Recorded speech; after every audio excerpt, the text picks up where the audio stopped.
My name's Luke. I'm 34 years old, a contractor by trade, and the kind of guy who doesn't say much until he's got something worth saying. I married into a family where that made me a problem from day one. My wife, Marissa, comes from a long line of professionals. Her dad was a corporate attorney. Her mom, Estelle, ran a real estate group in the suburbs for over 20 years. Their house looked like it was staged for a catalog shoot. Our house, not so much. When I met Marissa, I was living in a fixer-upper I was remodeling myself. It wasn't perfect, but it was mine. We met during the fall. She needed help with a small kitchen job and called my number off a flyer. I still remember her first words to me. "I don't like contractors, so don't be late." I wasn't. She still married me 3 years later. The problem was never Marissa. It was Estelle. The moment she found out what I did for a living, she smiled that tight, polite smile people wear when they're already writing you off. "Oh," she said, "that's honest work." And that was it. That was how she always saw me. Honest but temporary. A phase her daughter was going through. Estelle never yelled, never insulted me directly. She didn't have to. She weaponized politeness better than most people weaponize rage. At our wedding, she gave a toast about how Marissa always had a taste for adventure, and then smiled straight at me, as if I was the example. I swallowed it, all of it, because I loved Marissa, because it wasn't worth the fight, because some people you deal with for the sake of the people you care about. When we started house hunting, Estelle made herself involved immediately. She offered to help with down payments, suggested listings, sent her own agent to our showings. I said no. Politely, but firmly. I told Marissa I wanted a house we could afford ourselves. A place that was ours. Eventually, we found one. Small 2-bedroom. Needed work. But I saw the bones. Saw what it could become. We closed using a mortgage in both our names. I paid for the renovation materials. Did every inch of labor myself after work and on weekends. Rewired the kitchen. Retiled the bath. Rebuilt the porch. That house was my sweat in wood and concrete form. Estelle visited once. She walked in, looked around, and said, "Well, at least you've made it livable." I bit my tongue so hard I tasted blood. Still, I let it go. Then Marissa got pregnant, and things changed. Suddenly, Estelle wanted to help. She offered to babysit, offered to furnish the nursery. And then one day, while I was at work and Marissa was out shopping, Estelle let herself into our house using a key I didn't know she had. She rearranged furniture, took down photos, replaced the living room art with a gift she claimed was more tasteful. I came home to a house that no longer looked like mine. That night, I told Marissa the key had to be returned. She agreed. Estelle didn't. She told Marissa I was territorial and sensitive, that she was just trying to help. And when I finally confronted her directly, she smiled and said, "Some people are homeowners. Others are just renting the life they wish they had." I didn't say anything that day, but I started watching her. Because people like Estelle don't strike once. They wait until you stop looking. I didn't sleep that night. It wasn't just the art on the wall or the furniture she'd shifted. It was the fact that she walked in like she owned the place. Like she was just fixing something that had never belonged to me in the first place. I changed the locks the next morning. Didn't ask permission. Didn't tell anyone. I just did it. Quietly. Without ceremony. The fallout came fast. First, it was a text from Marissa. "Mom says she can't get in. Did you really change the locks?" Then a phone call. "Luke, you're escalating something that doesn't need to be this dramatic." I didn't argue. I just said, "No one walks into this house without permission. That's not dramatic. That's a boundary." Marissa didn't respond right away. But that night, she came home quieter than usual. Sat down beside me on the couch and whispered, "She means well. She just doesn't know when to stop." I nodded, but I didn't soften. 3 weeks later, I got a notice from the mortgage company. It wasn't a bill. It was a courtesy update. Apparently, someone had called pretending to be me, asking for a balance statement and inquiring about prepayment options. They logged the call, flagged the account for potential identity confusion. The name listed on the inquiry?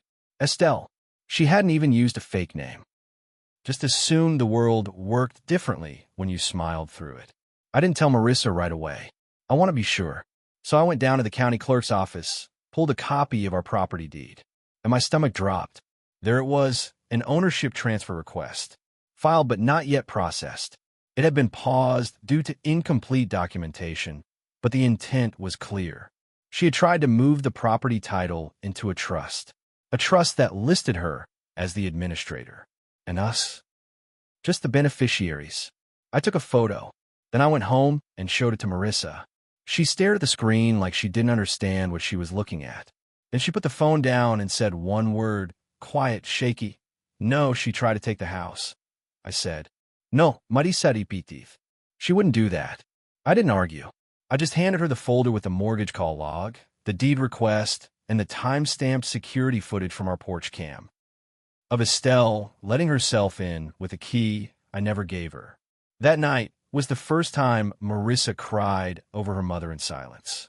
No denied, no defense, just the sound of something breaking. The next day, Estelle called. Twice. I didn't answer. Then she texted, we need to talk. I think there's been a misunderstanding. Let's not overreact. I didn't reply. Instead, I printed the documents and handed them to my lawyer. Can she take our house? I asked. He skimmed the papers, shook his head. No, but she's trying to stage a move. Quietly. If you hadn't caught this now, you could have ended up removed from your own deed within a year or two. So what do? He looked up. You hit back. Hard. Legally. Now, we filed a cease and desist the next day. Sent it through our attorney with formal notice that any further attempts to modify the deed, impersonate a title holder, or claim ownership would be considered fraud. My lawyer attached copies of the mortgage records, the call logs, and the trust paperwork she submitted without our knowledge. It was ironclad. Estelle didn't respond. She sent Marissa a long email instead. It was a masterpiece of manipulation, guilt-tripping rewrites of history, and sentences that started with, you know I only ever wanted what's best, but what stood out wasn't the content. It was the final line. If Luke really cared about this family, he wouldn't be threatening me with lawyers. That's when I realized she still didn't get it. This wasn't about pride. This wasn't a power struggle. This was our home, the place I spent 2 years rebuilding with my own hands. And she was treating it like a pawn in some emotional chess game. A week passed. Then, one morning, a plain white envelope showed up in our mailbox. No return address. Inside was a letter from Estelle's attorney. She was formally requesting mediation regarding the house and was prepared to make a cash offer to resolve the situation peacefully. Cash offer. She wanted to buy the house out from under us, like we were renters. I passed it to my lawyer. He smiled. You want revenge? He asked. No, I said. I want this to never happen again. He filed a restraining order for property interference. It wasn't dramatic. It was practical. It barred her from stepping foot on our lot or making any claims of ownership. The trust application she filed, we had it legally reversed and flagged with the county. She had no legal standing now, but she wasn't done. 2 weeks later, Marissa got served. A civil petition. Estelle was claiming she had contributed significant value to the home and was entitled to a partial interest. It was baseless, but it forced us to defend ourselves again. My lawyer laughed when he saw it. This is desperation. She knows she's lost leverage. Now she's trying to create a paper trail. We countersued for damages, legal fees, and harassment. That was the turning point, because Estelle had made a critical mistake. She listed one of her shell companies as the entity that had contributed to the house, a company that hadn't filed taxes in 3 years and wasn't legally active in our state. We flagged it, and so did the IRS. Suddenly, Estelle wasn't just under legal scrutiny. She was under federal investigation, all over a house she'd known. When the audit came down, she started liquidating assets. Quietly, but not quietly enough. We found out she listed a second home under the same LLC and funneled funds between personal and business accounts to avoid scrutiny. My lawyer handed that to the IRS investigator with a bow. Game over, I asked. He nodded. It's just a matter of time. But the best part was still coming. 3 weeks after the countersuit, the calls stopped. No emails, no texts, just silence. We knew something was shifting when one of Estelle's former clients reached out to Marissa privately. It was a short message. Heard what's happening. Just want you to know we pulled our listing from your mom's agency. Too much bad press. That same week, her brokerage firm's website went offline. A Google search showed her company status marked as under review. We didn't gloat. We didn't celebrate. But we did notice how fast the fallout came. Turns out, when your public persona is built on trust and luxury homes, it doesn't take much for the whole image to crack. Especially when the woman behind it is being investigated for property interference and tax discrepancies. The lawsuit dragged her into the open. Her finances were under a microscope now, and all the tricks she'd used to move money around, avoid certain taxes, and claim contributions to properties that weren't hers. Every one of them was now public record. She started selling things. Fast. Her car? Gone. One of her rental condos? Listed and slashed in price within a week. We kept track, not because we cared about her losses, but because every dollar she spent meant less room to wiggle in court. And then, without warning, we got a call from our lawyer. "You're going to want to hear this," he said.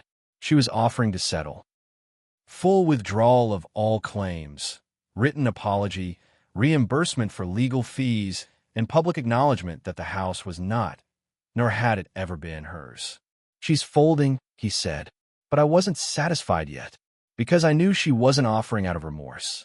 She was offering because her name was radioactive now. Her brokerage partners had started distancing themselves. She was hemorrhaging clients, and we were holding the matchbook. That's when we made our move. Through a third party, we learned that her office building, one she'd owned for nearly 15 years, was quietly being listed as collateral for a personal loan. So we made an offer. Lowball. Cash. Through an LLC. She took it. Didn't even know it was us. She just needed out. 1 month later, we owned the title to the building that used to have her name etched in the front glass. And we had it removed. Quietly. No drama. No announcement. Just a clean sheet of frosted glass and a new lease to a local nonprofit that had been waiting for affordable space for years. As for our house, it stayed right where it belonged. In our names. No trusts. No interference. Just home. 6 months after her lawsuit collapsed, Estelle showed up. Not our house. Not at her old office. She came to the nonprofit leasing her old building. One of the volunteers recognized her instantly. Said she stood there, hand on the glass, just staring at the door like she was waiting for someone to give her permission to walk in. But no one did, because her name wasn't on that door anymore. Her legacy had been wiped clean. Not maliciously, just practically. Ownership had changed, and the world moved on. We didn't even know she had been there until we got a call from the director later that evening. "Thought you should know," he said. She looked lost. I didn't respond. What was there to say? The woman who tried to erase me from my own home now had no keys, no buildings, no titles to claim. She'd sold off what little she had left to avoid the kind of public collapse that would have embarrassed her more than anything. Being seen as ordinary. That's what this had always been about. Control. Image. Narrative. And when she couldn't control the house, she tried to control the story. When that failed, she tried to own the ground beneath us. But people like Estelle don't understand one thing. Control only works when the people around you still care what you think. And I didn't. Not anymore. Not when she called Marissa one night and left a voicemail that started with, "I think we've both made mistakes," and ended with, "But you're still my daughter. You'll always be welcome, just not with him." She still couldn't say my name. Still saw me as a phase. That's when Marissa made her choice. She blocked the number, deleted the message, and whispered she lost everything. And I still feel like I lost more. I put my arm around her and didn't say a word. Because what do you say when your wife realizes her mother loved her reflection more than her reality? We kept living. Quietly. The house stayed warm. Our kid turned 2. I built a custom shelf in the living room for their books. And one night, I caught myself smiling while watching them toss stuffed animals across the carpet. Like none of this had ever happened. But it had, and that's what made it sweeter. One morning, a letter showed up. No stamp. Just folded paper slipped through the mailbox. It was from Estelle. It said, "I see now you were never the problem." I don't expect forgiveness, but I needed you to know that. I just wanted what I thought was best. I didn't know what I was destroying. There was no return address. No phone number, just a name and the truth. Marissa read it once and put it back in the envelope. We didn't frame it, didn't keep it on a shelf, but we didn't throw it away either, because some endings don't need fire. Some endings just need time and space and silence and a front door that only opens for the right people. Life has a way of leveling things when you stop trying to force balance. A year after Estelle's final letter, we refinanced the house. Not because we needed to, but because I wanted to get everything fully under my name. Clean title, clean deed, all records corrected, updated, and locked. My lawyer smiled as he handed me the final printout. "Congratulations," he said. "You own everything now." I nodded. But the truth was, I always had. She just never respected that. After everything Estelle did to erase me, I was still standing, still holding the keys to the house she tried to take, still building a life in the very space she wanted to call her own. And now, with every wall I painted and every floorboard I fixed, I wasn't just repairing a home. I was reclaiming history. Marissa changed too. She no longer tiptoed when talking about her mom, no longer defended her out of habit. She had learned, through silence, through distance, that love without boundaries isn't love. It's compliance. One evening, we sat on the porch, coffee in hand, the sun just dropping behind the trees. Our daughter was drawing chalk rainbows on the sidewalk. And out of nowhere, Marissa whispered, "I'm glad we didn't let her win." It wasn't loud. It wasn't vengeful. Just a quiet truth. That's the thing about people like Estelle. They don't need chaos to break you. They count on silence, compliance, the idea that if they stay calm and smile while stealing from you, no one will notice. That if they act polite enough, their sabotage will look like concern. But once you see it for what it is, once you name it, it loses its power. She lost her company, lost her name on the door, lost the house she once mocked. And now she lives 2 counties away in a rental townhouse with a mailbox rusted from rain. Her old clients forgot her. The real estate board quietly removed her name from their annual listing. She became a footnote. And me, the man who wasn't husband material, now owns the house she wanted so badly she tried to steal it. I never raised my voice, never made a scene. I just stayed still long enough for her own greed to outpace her logic.